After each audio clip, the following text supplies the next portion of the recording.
ucapan la haula wa la quwwata illa billah. Ibadah kan ada yang berat, modalnya besar. Bangun masjid berat, modalnya besar. Bangun rumah sakit berat, modalnya besar. Ada ibadah yang berat tapi modalnya ringan. Misalnya puasa. Puasa itu berat, mengendalikan nafsu. Kalau sekedar nggak makan nggak minum sih enteng, mengendalikan nafsu itu jihad terbesar. Tapi kan modalnya ringan, cuma niat saja. Ini ibadah berat, modalnya ringan. Ada ibadah yang ringan, modalnya juga enteng. Seperti termasuk ucapan la haula wa la quwwata illa billah. Tanpa sadar, la haula wa la quwwata illa billah. Nyelengin tuh di surga. Nyelengin, kita nggak terasa. Nyelengin simpenan akhirat. La haula wa la quwwata illa billah. Nyimpan lagi. Kaget, la haula wa la quwwata illa billah. Nyimpan lagi. Banyak simpenan. Walaupun sebenarnya yang dimaksud di sini adalah kesadaran batin. Bahwa tidak ada daya dan kekuatan kecuali Allah. Itu intinya.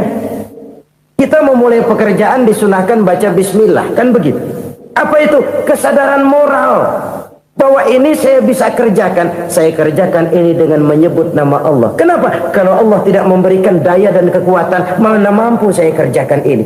Maka saya kerjakan ini dengan menyebut nama Allah. Bismillah. Kesadaran moral. Manusia hanya wajib berusaha, tapi nggak pernah wajib berhasil. Banyak hal-hal yang kalau kita renungkan secara rasio nggak mungkin, tapi jadi kenyataan. La haula wa la quwwata illa billah. Tidak ada daya dan kekuatan kecuali bagi Allah semata-mata. Kesadaran moral akan kelemahan dan keterbatasan makhluk bernama manusia. Kadang kita kagum dengan otak, tapi kita sering lupa sama yang bikin otak. Padahal bagaimanapun hebatnya otak, yang bikin otak pasti lebih hebat dari otak. Selalu berusaha menyimpan sesuatu yang bisa membawa manfaat, baik untuk dirinya, untuk anak cucunya, maupun untuk keluarganya, untuk masa kini dan masa depannya. Kadang simpanan itu berbentuk uang, kadang berupa tanah, lain saat berbentuk pabrik, dan lain sebagainya. Sementara masa depan yang paling pasti adalah akhirat. Jika untuk masa depan dunia kita rela memeras keringat, membanting tulang, pergi pagi dan pulang petang, menyimpan uang, menyimpan tanah, menyimpan pabrik, pernahkah kita merenung jika satu saat kiamat datang, kita dibangkitkan dari kubur masing-masing, berdiri di padang mahsyar untuk mempertanggungjawabkan seluruh kegiatan hidup kita di dunia ini. Lalu kita akan menuju ke alam akhirat. Sudahkah kita mempunyai simpanan untuk akhirat kita? Pada pertemuan kali ini saya ingin menyampaikan sebuah hadis di mana Rasulullah sallallahu alaihi wasallam bersabda, arba'un min kanzil jannah.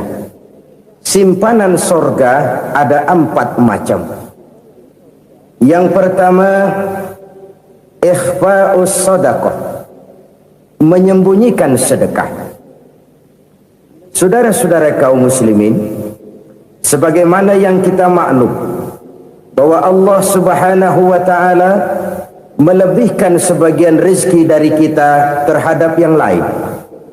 Ada yang kaya, ada yang setengah kaya, ada yang miskin, ada yang setengah miskin, dan selanjutnya. Ada yang gajinya kecil tapi penghasilannya gede. Ada yang penghasilannya gede tapi nggak punya gaji. Ada juga yang memang gajinya gede dan penghasilannya gede.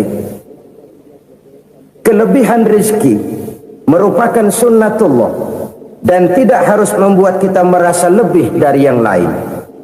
Bahkan sebaliknya, kelebihan itu harus membuat kita ringan tangan untuk menolong mereka yang memang memerlukan pertolongan.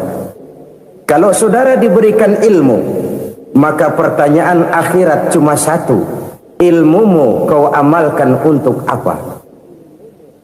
Kalau saudara diberikan umur yang panjang, pengadilan akhirat juga bertanya satu, umurmu kau habiskan di mana?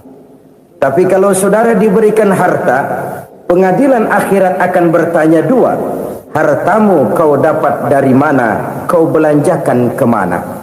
Dari mananya ditanya, dan kemananya juga ditanya. Oleh karena kita akan dimintakan pertanggungan jawab, maka amanah yang bernama harta ini harus kita gunakan dengan sebaik-baiknya. Ada penggunaan yang merupakan kewajiban, itu zakat namanya. Ada penggunaan yang sewaktu-waktu, itu infak namanya. Ada yang lebih sewaktu-waktu lagi, dan itu sedekah namanya. Zakat dia terikat oleh haul dan nisab, oleh putaran batas waktu dan ukuran dari harta itu sendiri. Sedangkan infak terikat oleh situasi dan kondisi perekonomian seseorang. Sedangkan sedekah tidak terikat dengan apapun. Dalam kondisi seperti apapun kita bisa melakukan sedekah dengan yang terkecil sekalipun. Sampai-sampai Rasulullah sallallahu alaihi wasallam mengajarkan, la tahqiranna minal ma'rufi syai'an walau an talqa akhaka biwajhin talik. Atau ada hadis, tabassumuka fi wajhi akhika laka shadaqah. Senyumanmu kepada temanmu adalah sedekah. Jadi untuk melakukan sedekah tidak harus dalam berbentuk uang. Dengan ilmu kita bisa sedekah, dengan tenaga kita bisa bersedekah, dengan pikiran kita bisa bersedekah, bahkan senyum kepada teman itu pun sedekah. Jadi kalau sedekah dengan uang memang belum punya uang, nyengir aja banyakin. Itu asal pada tempatnya, jangan lalu ketemu tiang listrik cengengesan. Tentu tidak pada tempatnya dan tidak wajar. Nah, sedekah yang paling dicintai Allah adalah sedekah yang disembunyikan. Artinya jauh dari sifat riya. Kan kadang-kadang ada orang sedekah itu disebutkan namanya, apa tidak bagus? Kalau memang niatnya ikhlas, ya bagus-bagus saja. Untuk memberikan sugesti kepada yang lain. Si Fulan bin Fulan nyumbang sekian, diumumkan. Boleh kalau niatnya untuk memberikan rangsangan kepada yang lain supaya dia menyumbang lebih besar dari orang tadi. Tapi kalau itu mendatangkan riya, maka sedekah yang paling dicintai Allah adalah sedekah yang disembunyikan. Tangan kiri saja tidak tahu apa yang diberikan oleh tangan kanan. Sedekah yang dilakukan dengan ikhlas akan merupakan perbendaharaan surga, tersembunyi dari pandangan orang lain, tidak seorang pun tahu. Karena memang sikap yang baik adalah melupakan kebaikan dan mengingat kesalahan. Itu salah satu ciri orang bahagia. Orang yang selalu mengingat kesalahannya dan berusaha melupakan segala kebaikannya. Kalau dia akan ada kebaikan, dia tidak bisa ikut, dia merasa rugi karena dia merasa belum pernah berbuat baik. Tapi kalau akan melakukan kesalahan baru, dia ingat kesalahan yang sudah-sudah, sehingga terhalang baginya untuk melakukan satu kesalahan baru. Demikianlah saudara-saudara, bahwa Allah melebihkan rizki sebagian kita dari yang lain, agar terjadi tolong-menolong dalam kehidupan ini. Jadi kesenjangan yang nature, kesenjangan yang alami, itu sunnatullah. Ada yang kaya, ada yang miskin, ada yang kelas menengah. Nah, kenapa lalu sekarang kita berusaha mengentaskan kemiskinan? Oleh karena adanya kesenjangan struktural. Kalau yang kaya bisa semakin kaya, kenapa yang miskin tidak bisa naik jadi ikut sedikit kaya? Sebab pada dasarnya Islam adalah agama yang sejak turunnya sudah berupaya memerangi kemiskinan. Bahkan dikatakan kemiskinan itu mendekatkan kepada kekufuran. Orang kalau miskin udah dekat banget sama kafir. Gampang menjadi kafir.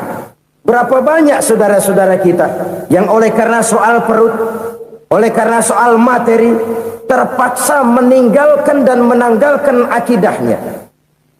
Menjual petunjuk yang diberikan Allah dengan kesenangan dunia yang cuma sebentar ini. Na'udzubillah, thumma na'udzubillah.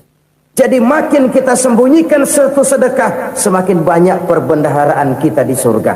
Sedekah yang paling dicintai Allah adalah sedekah yang disembunyikan. Malahan ada seorang sufi, dia punya kebiasaan kalau pergi sholat Jumat dia bawa uang, itu uang dia taruh di bawah tikar masjid. Dia niat sedekah kepada siapa saja yang nemuin itu duit. Maksudnya apa? Supaya yang nemuin nggak tahu siapa yang punya duit. Demikian dia saking ingin menyembunyikan sedekahnya. Karena sifat riya itu bisa memakan amal kita sendiri. Riya itu termasuk menyebut-nyebut kebaikan kita. Orang yang suka nepuk dada, sedikit-sedikit ngitungnya kalau nggak gua. Tuh kalau nggak gua tuh yang belas itu kalau nggak gua. Iya kalau nggak lu kenapa emang?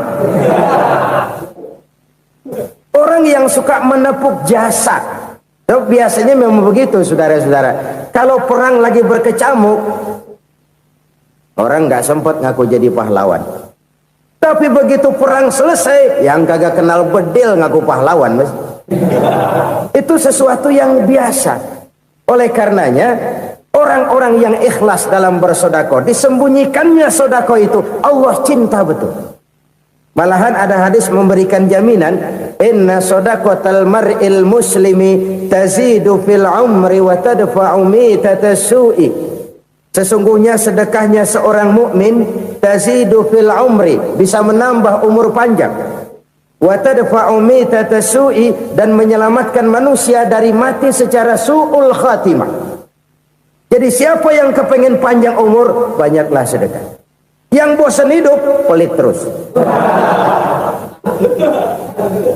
Sedekah menambah panjang umur dan menyelamatkan manusia dari mati secara su'ul khatimah. Pak, katanya umur itu nggak bisa ditambah, nggak bisa dikurangin. Kapan? Kalau ajal sudah datang. Fa idza jaa ajaluhum la yastakhiruna sa'atan wa la yastakdimun. Kalau ajal datang tidak bisa dimajukan, tidak bisa dimundurkan. Itu kalau ajal sudah datang. Tidak bisa lagi umur ditambah dikurangi, sudah datang. Tapi kalau belum datang, itu kan haknya Allah. Mau ditambah, mau dikurangi, hak prerogatif Allah. Sebagai pencipta manusia, Allah maha kuasa dan maha mampu. Sedekah ini menambah panjang umur dan menyelamatkan manusia dari mati secara su'ul khatimah. Itu orang mati kan sama ya, kondisinya mati, nggak nafas. Tapi hakikat mati kan lain-lain. Ada yang mati itu husnul khatimah, baik akhirnya. Misalnya lagi ngaji mati, lagi sholat mati, lagi sedekah mati. Ini yang dinamakan dengan husnul khatimah, baik di akhirnya. Sebaliknya ada yang su'ul khatimah, jelek di akhirnya. Ini yang jadi catatan akhir. Lagi nyekek botol, mampus. Lagi banting kartu, modar. Su'ul khatimah, jelek pada akhirnya. Sedekah menyelamatkan manusia dari mati secara su'ul khatimah. Dan kita semua kepengen mendapat husnul khatimah, jauh dari su'ul khatimah. Oleh sebab itu yang bisa menyelamatkan kita dari penyakit itu antara lain adalah sedekah yang disembunyikan, yang dikerjakan dengan ikhlas karena Allah, tidak karena kepengen dipuji orang, tidak karena ingin dikatakan orang pemurah. Sebab orang dermawan itu orang yang memberi tanpa harus diminta. Kalau masih harus diminta, ya belum dermawan namanya, masih harus diminta. Kalau nggak diminta ya tulus, lolos, polos. Saudara-saudara kaum muslimin rahimakumullah, harta adalah amanat dan akan kita pertanggungjawabkan. Allah melebihkan rizki sebagian kita dari yang lain agar kita saling tolong menolong, bantu membantu. Nabi janjikan siapa yang meringankan beban saudaranya muslim di dunia, Allah akan meringankan bebannya di akhirat nanti. Sebuah jaminan dari baginda Nabi. Si orang yang kita bantu barangkali tidak bisa membalas, Allah yang akan membalas lewat jalan lain yang tidak pernah kita sangka-sangka. Ada orang tanya, Pak, ini ada orang nyumbang masjid sambil marah-marah, bagaimana? Saya bilang sumbangannya aja ambil, marahnya jangan. Marahnya jangan diambil, itu urusan dia. Saudara-saudara kaum muslimin rahimakumullah. Umat Islam ini kan umat yang punya potensi besar. Kadang kita merenung, kenapa kadang-kadang pembangunan masjid kok lambat sekali? Kalau hotel hari ini peletakan pertama, bulan depan peresmian. Supermarket hari ini peletakan batu pertama, minggu depan peresmian. Tapi kalau sudah yang namanya masjid, kadang-kadang peletakan batu pertama sekaligus jadi batu terakhir. 3 tahun, 4 tahun, campur nebar jalak di jalanan, duit dijaring kayak ikan sepat. Apa tidak ada orang Islam yang kaya? Banyak. Apa tidak ada pengusaha muslim yang jadi konglomerat? Ada. Lalu yang belum banyak itu yang komit terhadap nilai-nilai agamanya. Akhirnya kita jatuh jadi umat yang lemah. Belum ada pengusaha konglomerat muslim buka pabrik supermi cap bedug misalnya umpamanya atau pabrik kecap cap sorban supaya identitas keislamannya sedikit kelihatan. Kita jatuh jadi umat yang lemah karena potensi tidak terinventarisir dengan baik. Kita ini ibarat kompor yang cuma matengin nasi orang lain. Potensi kita dimanfaatkan oleh orang lain.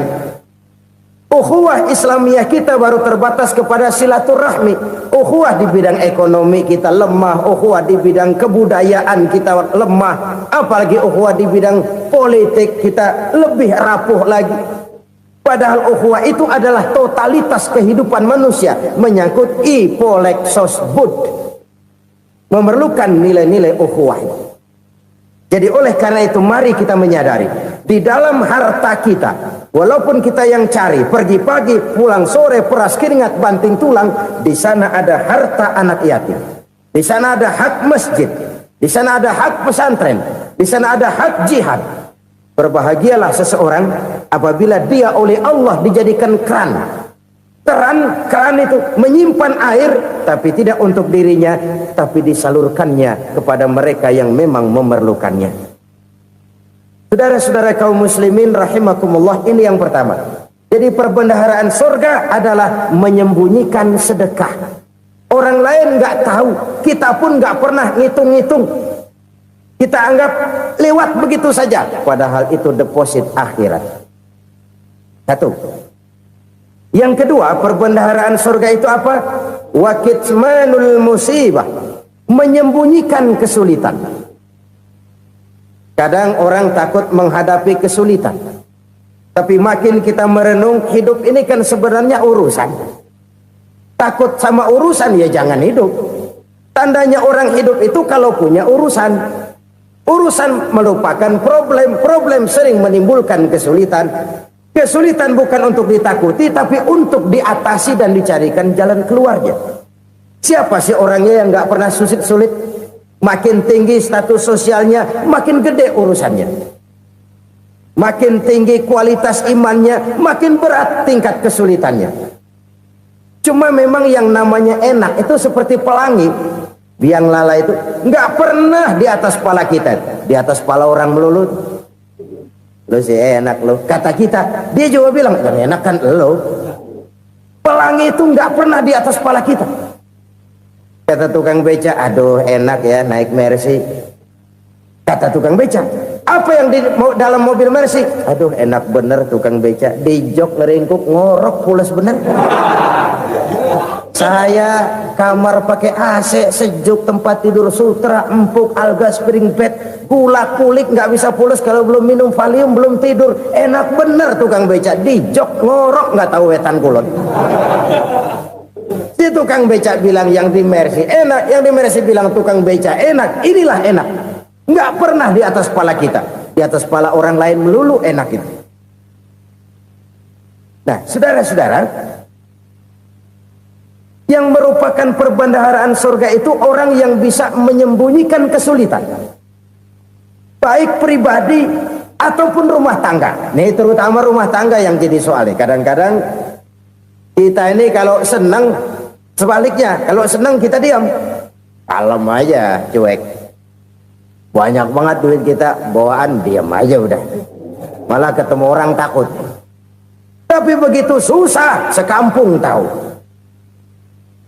Padahal Nabi mengajarkan perbendaharaan surga itu menyembunyikan musibah, menyembunyikan kesulitan. Kalau enak, cerita sama orang-orang. Kalau nggak enak, rasain sendiri, tekan sendiri, atasin sendiri. Kita kan sebaliknya, senang kita diam, asal lagi susah, paling tidak kita nyari teman buat cerita kesusahan. Siapa orangnya yang nggak pernah susah? Cuma soalnya bagaimana kita mengatasi kesusahan itu sendiri. Begitu juga misalnya kalau orang sudah berumah tangga, itu orang tuanya harus menjadi tempat dia cerita yang enak-enak saja. Yang nggak enak rasain berdua, selesaikan berdua, atasin berdua. Jangan dibalik. Asal senang diam, giliran susah aja. Maknya laporan. Terbalik. Bisa menjaga security informasi. Maka nama bayam keluar diam. Malah seluitan. Enak amat lo makan daging ayam.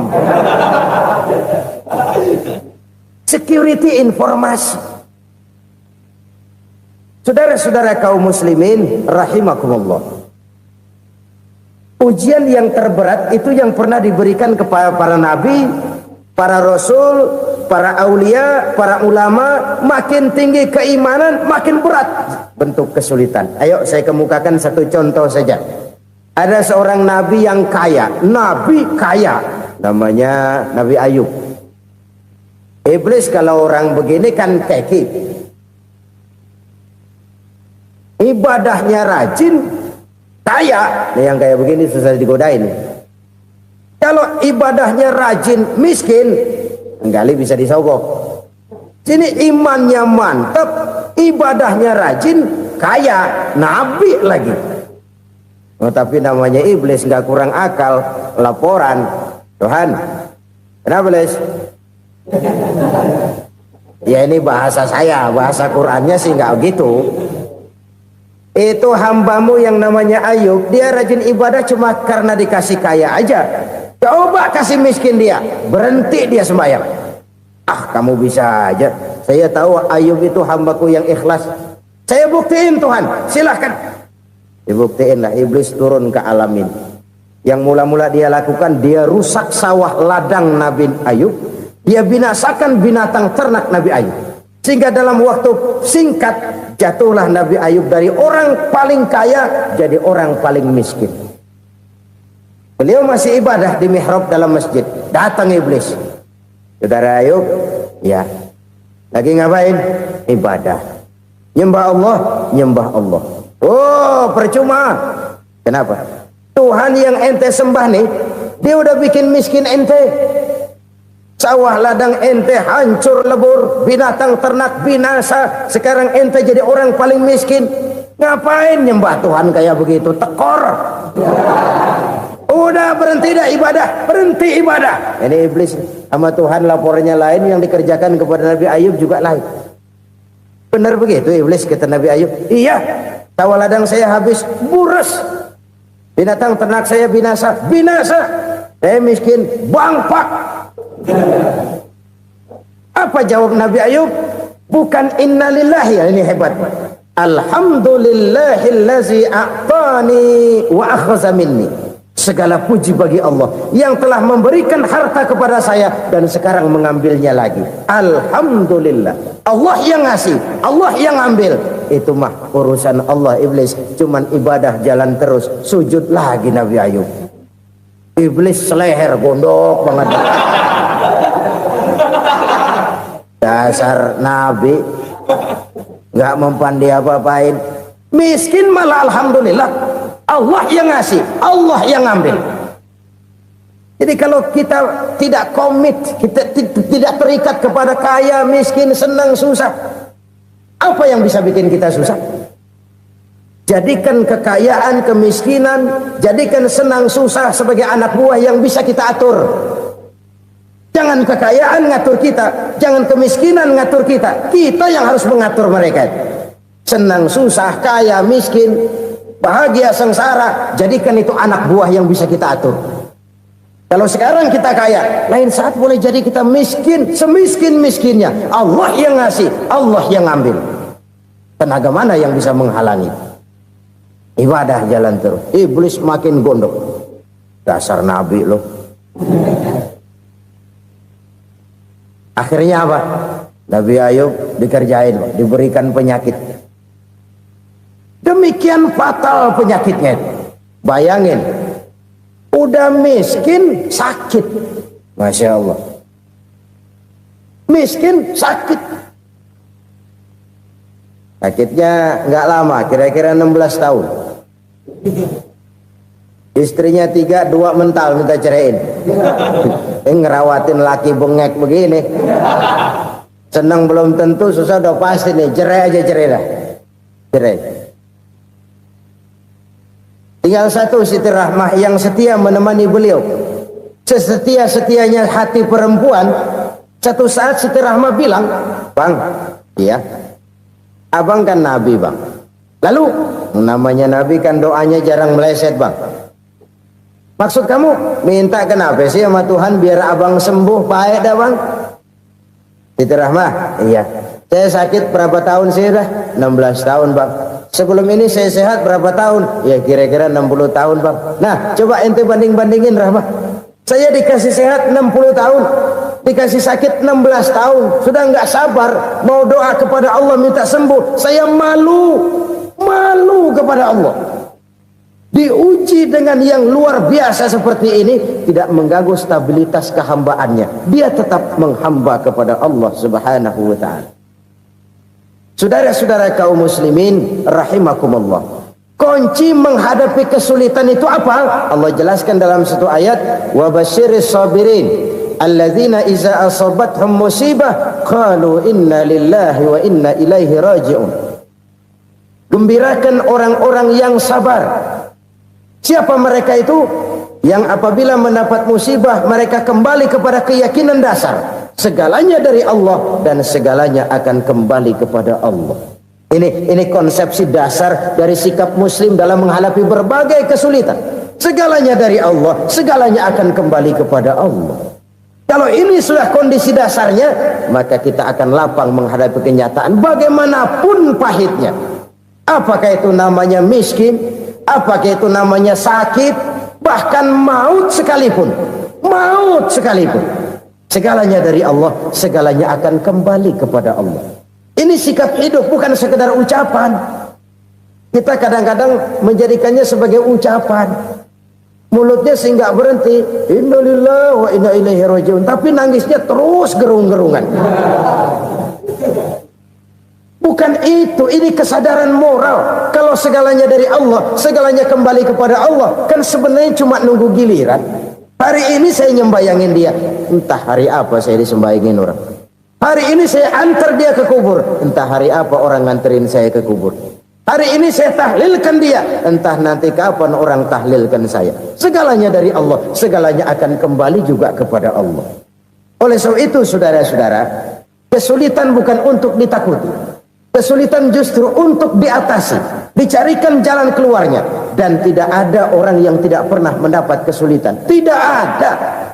Semakin tinggi status sosial, semakin tinggi kualitas keimanan, semakin besar juga tingkat kesulitan. Hanya saja bagaimana cara kita mengatasinya. Dan Al-Quran menyatakan, "Inna ma'al usri yusra." Di balik kesulitan itu pasti ada kemudahan. Roda itu berputar. Karena itu Rasulullah sallallahu alaihi wasallam mengingatkan kepada kita, ta'arraf ilallahi fir raha ya'rifka fis syiddah. Ingatlah kepada Allah di waktu kamu senang, supaya Allah ingat kepada kamu di waktu kamu susah. Kalau waktu senang kita ingat kepada Allah, kita susah, Allah tidak akan meninggalkan kita. Tapi kalau waktu senang kita jauh dari Allah, sujud tidak sempat, dengan masjid jauh, ketika senang kita lupakan Allah. Nanti begitu kita susah, Allah lupakan kita. Dan itu menyakitkan. Oleh karena itu orang-orang tua kita dulu bilang, kalau lagi sehat ingat-ingat lu bakal sakit nanti. Kalau lagi kaya, ingat-ingat satu saat kita bakal jatuh miskin. Bahkan kalau lagi muda, ingat-ingat kita bakal tua. Dan yang terpenting, kalau lagi hidup, ingat-ingat kita bakal mati. Saudara-saudara kaum muslimin rahimakumullah. Jadi yang kedua yang merupakan perbendaharaan surga, menyembunyikan musibah. Saudara-saudara kaum muslimin rahimakumullah. Hal ketiga yang merupakan perbendaharaan surga adalah wasilatur rahmi. Orang yang suka bersilaturahmi. Sebagaimana yang kita maklum bahwa manusia adalah makhluk yang disebut zon politika. Makhluk sosial yang tidak mungkin hidup sendiri-sendiri. Betapa dan siapapun kita memerlukan orang lain.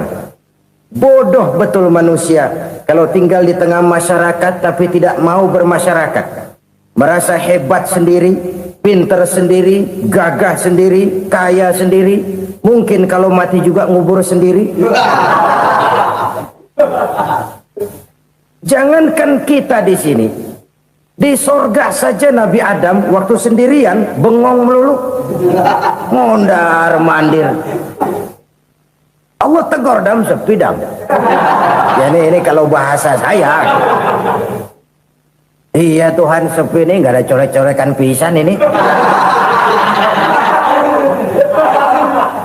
Diciptakan Siti Hawa baru anteng Nabi Adam.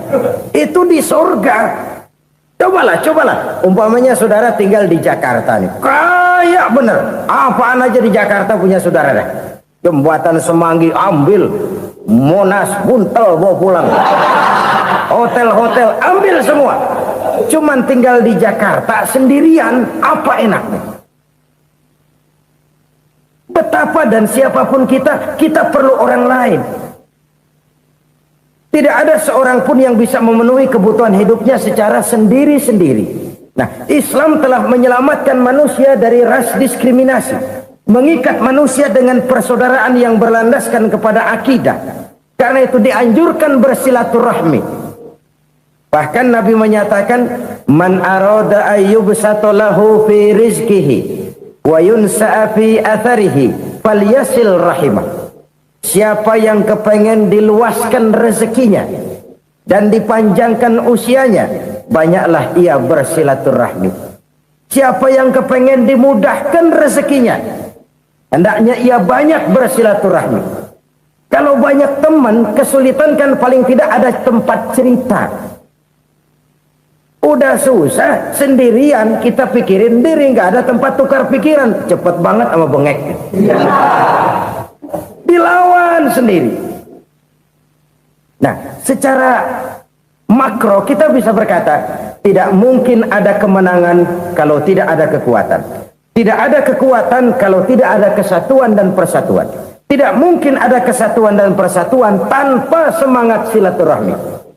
Kalau umat Islam mau menang, dia harus kuat. Kalau umat Islam mau kuat, dia harus bersatu. Kalau umat Islam mau bersatu, dia harus membudayakan silaturahmi ini.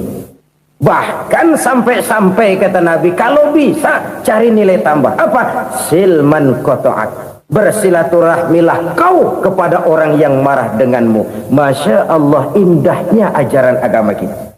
Orang yang marah pun kepada kita, kata Nabi, kalau bisa bersilaturahmilah kepadanya, kepada orang yang marah itu. Di situ nilai tambah. Cuman jujur nih hadis, ngucapinnya gampang, ngamalinnya yang berat banget. Orang marah sama kita disuruh silaturahmi, ada apa malu? Lu marah, ada gue marahan lagi. Gue pikirin. Saudara-saudara kaum muslimin rahimakumullah. Tapi ini yang diajarkan, bahkan ini yang dicontohkan oleh baginda Rasul. Bagaimana begitu mudah, misalnya satu saat Abu Jahal ini ngatur strategi bagaimana bikin Muhammad celaka. Dia gali lubang di depan tempat tidurnya. Dia tutupin daun korma. Terus dia panggil seseorang, ke sini. Kasih tahu Muhammad, pamannya sakit keras, minta ditengokin. Berangkat orang ini ke sana. Muhammad, labbaik.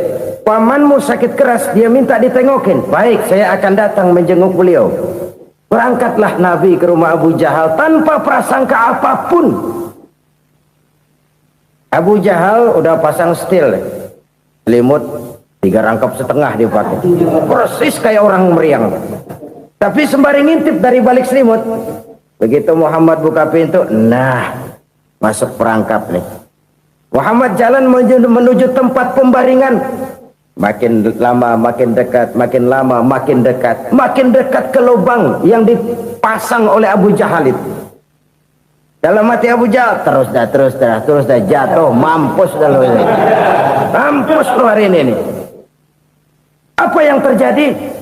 Malaikat Jibril datang. Muhammad, pamanmu cuma pura-pura sakit. Di depan tempat tidurnya ada lubang perangkap supaya kamu jatuh ke situ. Sudah, kamu pulang.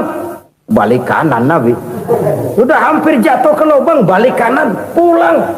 Bayangin kecewanya Abu Jahal. Muhammad dikit lagi, Muhammad dikit lagi. Enggak paman, saya pulang aja. Emosi bangun dari tempat tidur, enggak sadar kalau lagi pura-pura sakit. Lompat ngejar Nabi, dia lupa dengan lubang yang dia gali. Pusrak, nyemplung sendiri ke dalam lubang.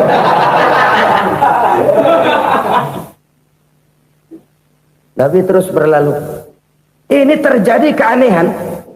Jatuh ke lubang yang dia gali itu sebenarnya nggak terlalu dalam ya, antara 3-4 meteran lah. Tolong saya jatuh ke lubang ini.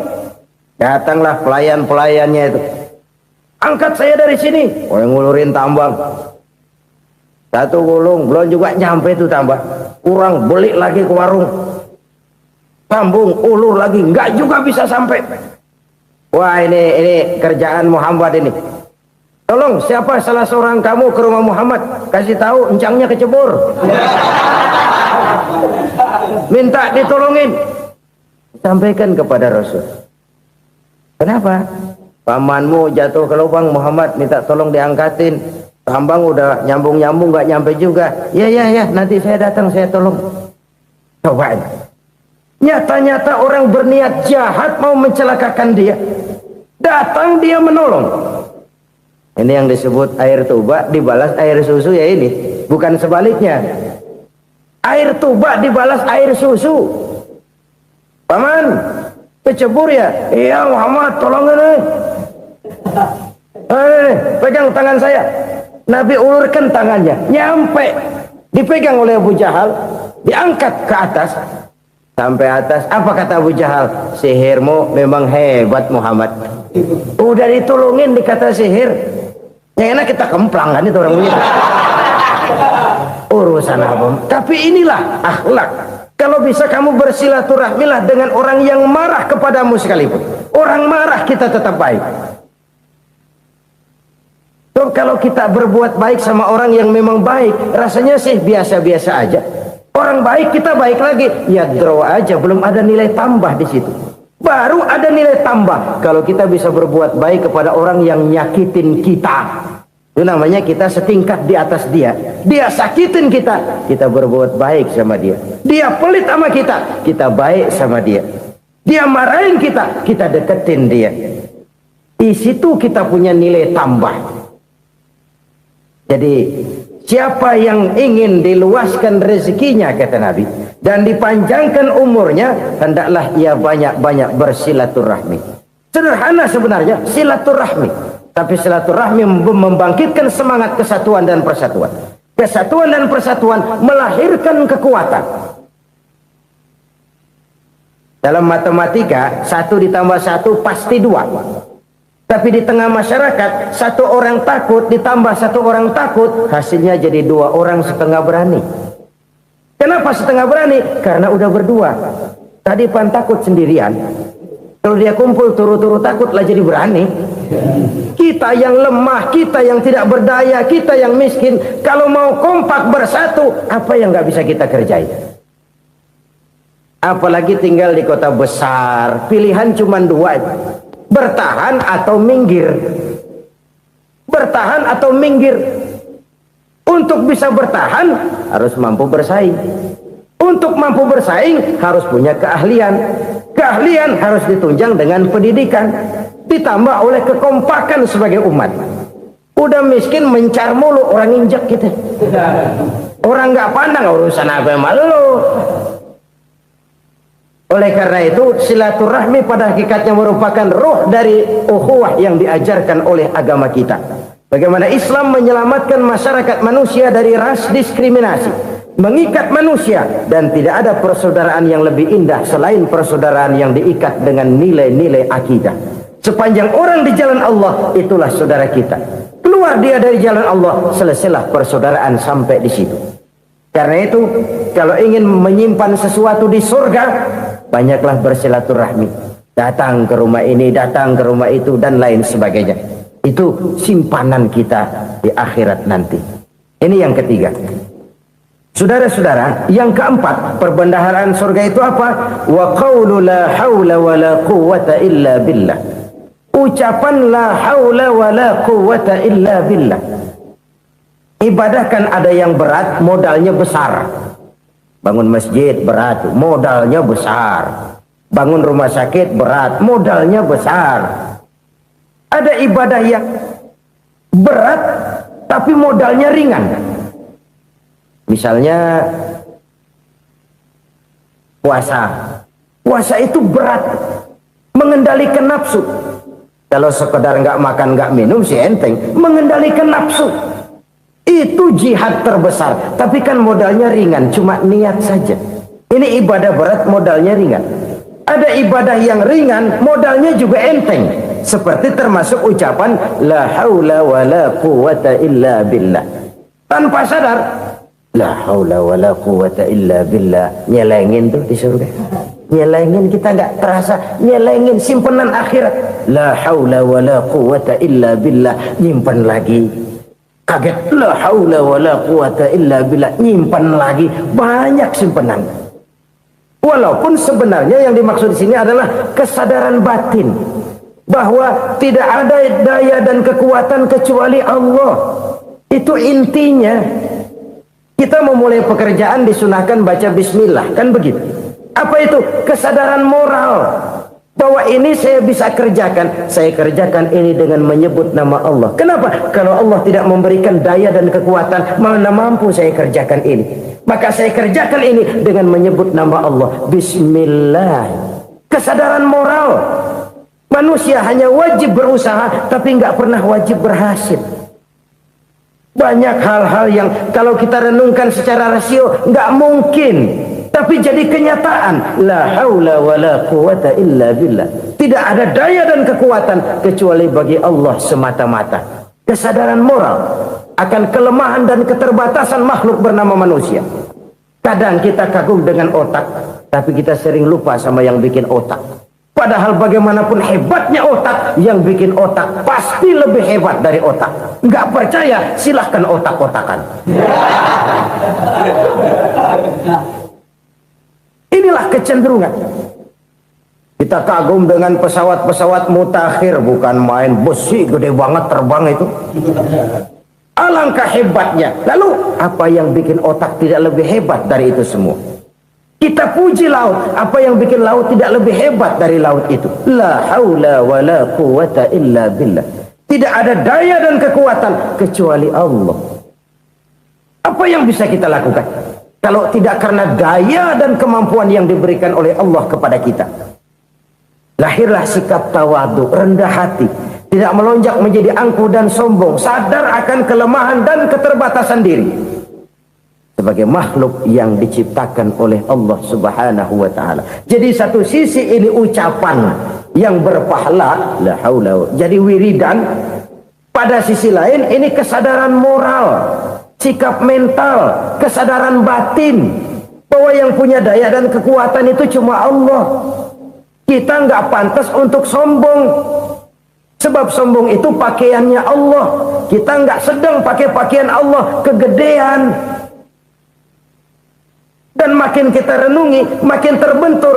Apa sih yang bisa kita sombongin? Kita mau sombong apa? Kaya? Pintar? Itu kan semua relatif. Di atas langit masih ada langit lagi. Jadi oleh karenanya, marilah kita menyadari.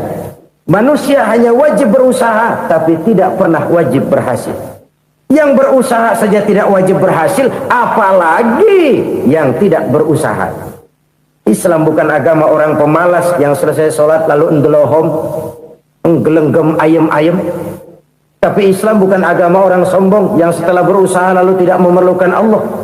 Kita bisa saja bikin proyeksi, tahun sekian kita bakal panen besar menurut perhitungan otak. Tapi ada kejadian lain. Apa? Tikus ngambek. Habis itu dimakanin tikus, panen gagal. Proyeksi rasional gagal oleh tikus-tikus yang ngambek itu. Bisa saja terjadi. Tahun depan kita panen besar, urung. Kenapa? Musim panas panjang. Dan sekarang ini koran-koran bikin berita musim mengalami penyelewengan. Bukan cuma manusia yang nyeleweng sekarang. Musim pakai nyeleweng. Mestinya kan musim hujan udah selesai, masih hujan-hujan juga.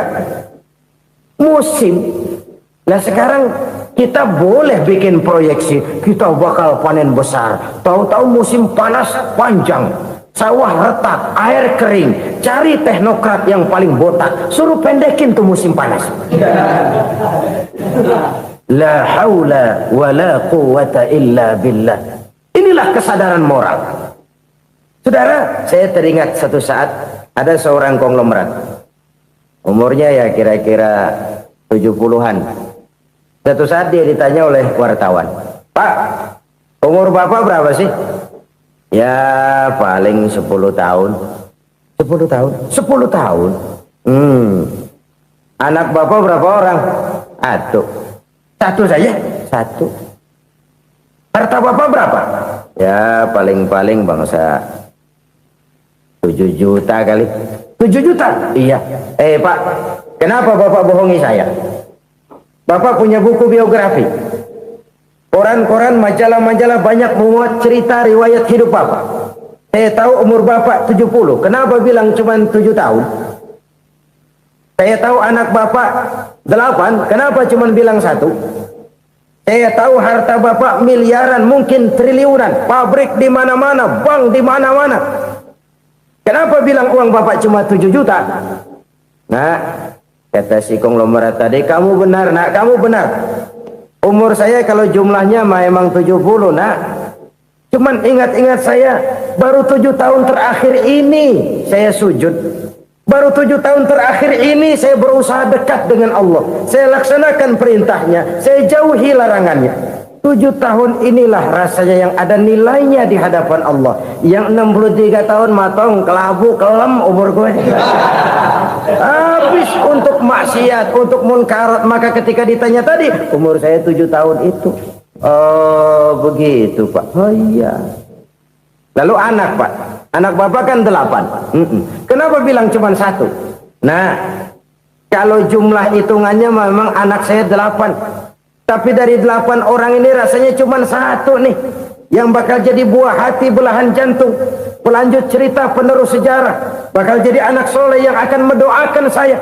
Cuman 1 rasanya anak saya ini yang bakal jadi buah hati saya, besar-besaran saya, yang akan mendoakan di kubur saya, yang akan mendoakan di akhirat saya. Yang 7 orang mana? Masya Allah, yang 1 tenggeng, yang 1 nyekek botol mulu, yang 1 nggak karu-karuan. Makanya saya bilang 1 anak saya yang akan bisa mendoakan saya. Oh begitu Pak. Iya. Nah harta Pak, harta Bapak kan triliunan. Pabrik Bapak di mana-mana. Uang Bapak hampir di tiap bank-bank besar. Kenapa bilang cuma 7 juta? Betul kau nak. Harta saya kalau jumlahnya memang miliaran, triliunan mungkin. Tapi yang saya ingat baru 7 juta tuh yang saya belanjakan di jalan Allah. Saya nyumbang masjid, saya santuni yatim piatu, saya bantu pembangunan pesantren, saya bantu pembangunan rumah sakit Islam. Itu yang akan saya bawa pulang ke akhirat, yang 7 juta itu. Yang triliunan itu nanti akan diperebutkan oleh anak-anak saya sebagai waris saya. Jadi harta saya 7 juta itu yang bakal nemenin saya di akhirat, yang akan saya bawa pulang jadi teman saya. Saudara-saudara kaum muslimin, jangan-jangan orang tua itu adalah kita-kita ini. Jangan-jangan kita-kita ini adalah orang tua itu. Jangan-jangan itu potret dari diri kita masing-masing. Dari sekian umur yang diberikan Allah, berapa tahun yang ada nilainya di hadapan Allah? Dari sekian anak-anak yang merupakan amanah, berapa yang akan mendoakan kita sebagai orang tuanya menjadi anak soleh?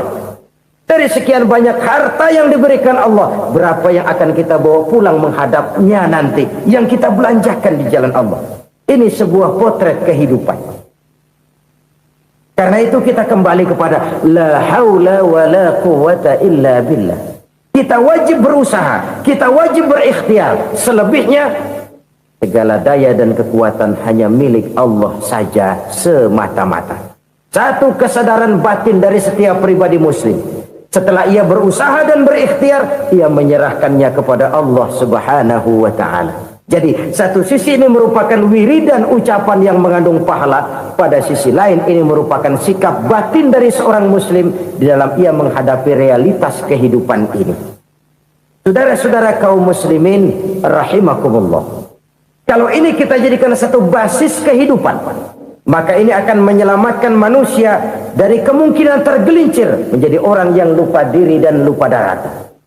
Sebab itu Imamul Ghazali berpesan, jadidis safinah fa innal bahra amiq wa khuziz zad fa inna safara ba'id wa khaffifil hamla fa innal hamla sadid. Perbarui selalu kapalmu karena lautan sangat dalam. Bawa bekal yang banyak karena perjalanan ini sangat jauh. Ringankan beban karena kebanyakan beban akan menyakitkan. Alangkah indah kalimat ini, alangkah dalam makna yang terkandung di sana. Perbarui selalu kapalmu karena lautan sangat dalam. Apa artinya ini? Jaga mentalmu baik-baik. Pelihara imanmu baik-baik karena hidup penuh cobaan seperti lautan. Kita kalau berlayar di lautan kan kadang-kadang tenang, angin bertiup sepoi-sepoi basah. Jika malam datang, bintang gemintang bertabur menghias cakrawala. Rembulan memantulkan sinarnya dengan indah. Dalam keadaan begitu berlayar enak. Tapi lain saat ombak menggunung, halilintar menyambar, angin topan bertiup. Berapa banyak sudah saudara-saudara kita yang tenggelam di lautan dunia tanpa sadar bahwa dia belum sampai kepada pantai yang akan dituju. Berapa banyak sudah saudara-saudara kita yang tenggelam di lautan dunia ini tanpa sempat bangkit lagi. Dia menyangka sudah sampai kepada tujuannya. Hati-hati kapal jangan sampai bocor karena lautan sangat dalam. Iman ini jaga baik-baik karena hidup penuh dengan ujian. Wa khuziz zad fa inna safara ba'id. Bawa bekal yang banyak karena perjalanan sangat jauh. Saudara mau ke Bandung, bawa duit. Saudara mau ke Surabaya, banyakan lagi duitnya. Saudara mau ke Mekah, gepokan, iketan tuh duit nggak lembaran lagi. Makin jauh perjalanan, makin banyak bekal yang harus kita bawa. Kalau saudara dari Jakarta mau ke Surabaya, kagak bawa duit berangkat juga, itu sih bukan berani namanya, nekat. Sampai Surabaya belum tentu, sengsara di jalan udah pasti. Kenapa? Nggak bawa bekal berangkat. Sama juga kita nih, misalnya belum sempat sembahyang, mati. Waduh, berani banget orang. Belum punya bekal, mati. Sengsara di jalan. Atau bekal tidak cukup. Dari Jakarta saudara mau ke Surabaya, bawa duit 500 perak. Paling jauh Cikampek nyampenya itu. Paling jauh itu. Antara jauhnya perjalanan dengan bekal yang saudara bawa tidak seimbang. Hidup ini perjalanan panjang. A walking tour. Dimulai dari alam arwah. Sebelum jasad diciptakan, roh diciptakan lebih dulu. Dari situ pindah ke alam rahim. Dari alam rahim pindah ke alam dunia. Dari alam dunia pindah ke alam barzah. Baru menuju akhirat. Satu perjalanan panjang. Kalau bekal tidak bawa, sengsara di jalan. Bawa bekal yang banyak karena perjalanan ini sangat jauh. Wa khaffifil hamla, ringankan beban karena beban itu cuma akan menyulitkan.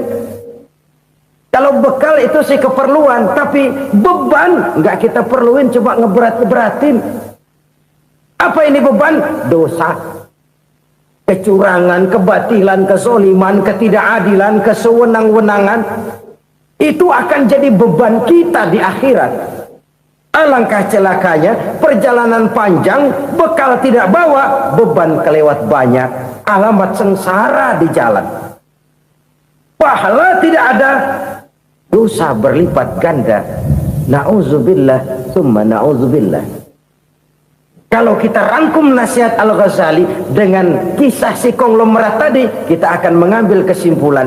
Pertama, bekal terbaik dalam menghadapi gejolak kehidupan ini tidak lain adalah iman. Yang kedua, pahala dan dosa. Dua hal kontroversial. Pahala adalah bekal, dosa adalah beban. Tapi kita sekarang kan tidak begitu terangsang kepada yang abstrak. Orang berlomba mencari yang konkret-konkret saja, yang real. Kalau memang dosa, benjol dong, kira-kira begitu. Kira-kira begitu. Persis orang Yahudi dulu. Orang Yahudi itu kan pernah minta kepada Nabi Musa, "Ya Musa, lan nu'mina laka hatta narallaha jahrah." Musa, kami nggak bakal mau beriman kepada Allah kalau belum kami lihat Allah ada nongkrong di depan kami. Kalau memang Tuhan ada, taruh dong di depan kami. Mau yang konkret-konkret saja. Kalau memang dosa, benjol dong. Kalau memang pahala, berasa dong. Orang terangsang kepada yang real, yang konkret-konkret saja. Karena itu, untuk mengejar dosa, orang mau bayar. Tapi untuk mengejar pahala, walaupun tidak bayar, orang segan. Ini yang dikatakan oleh Nabi, kamu mengharapkan ke surga, tapi kamu berat melaksanakan sesuatu yang bisa membawa kamu ke surga. Kamu ingin jauh dari neraka, tapi tiap saat kamu lakukan perbuatan-perbuatan yang justru menjerumuskan kamu ke neraka. Idda'aitum an-najata minan nar wa ramaitum fiha anfusakum. Kamu ingin selamat dari neraka, tapi kamu lemparkan diri kamu ke neraka. Kamu ingin masuk surga, tapi berat sekali kamu melakukan perbuatan-perbuatan yang bisa menyampaikan kamu di surga. Saudara-saudara kaum muslimin rahimakumullah. Jadi hal keempat yang merupakan perbendaharaan surga adalah la haula wa la quwwata illa billah. Satu sisi ini merupakan ucapan yang memperberat timbangan akhirat. Pada sisi lain ini merupakan sikap hidup seorang muslim. Kesadaran batin yang sangat dalam bahwa tidak ada daya dan kekuatan kecuali Allah. Dan itu kita simbolkan pada saat memulai pekerjaan dengan Bismillah, dengan menyebut nama Allah. Satu kesadaran moral, saya hanya bisa melakukan ini karena diberikan daya dan kekuatan oleh Allah. Lahirlah sikap tawadu, rendah hati, tidak melonjak menjadi angkuh dan sombong. Saudara-saudara, sampai sini dulu jumpa kita kali ini. Semoga 4 perbendaharaan surga ini dapat kita lakukan, yang kelak akan merupakan bekal kita di kemudian hari.